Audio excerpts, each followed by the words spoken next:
Il est très souvent nécessaire d'identifier les espèces chimiques, notamment les ions. Vous ne pouvez pas les voir ni à l'œil nu, ni avec une loupe, ni au microscope.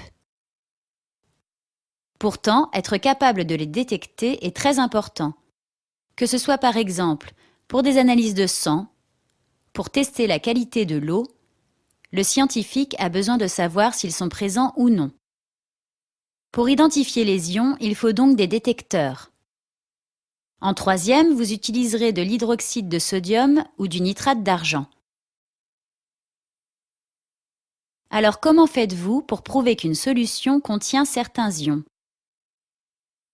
Il faudra se munir d'une blouse, d'une paire de lunettes de protection et d'une paire de gants, d'un tube à essai, de la solution à tester que l'on appellera solution X et du détecteur qui sera de la soude ou du nitrate d'argent. Que faire ensuite? Eh bien d'abord s'équiper des protections, blouse, gants et lunettes, puis verser quelques millilitres de la solution X dans le tube à essai. Cela correspond à une hauteur d'1 à 2 cm. Enfin, verser quelques gouttes, entre 1 et 4, du détecteur dans la solution X.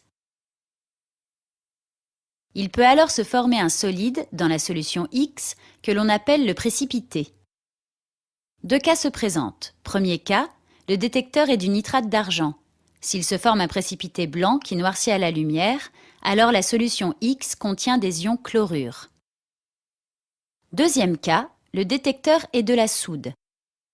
S'il se forme un précipité bleu, alors la solution X contient des ions cuivre.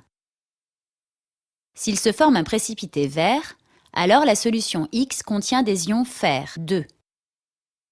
S'il se forme un précipité couleur rouille, alors la solution X contient des ions fer, 3.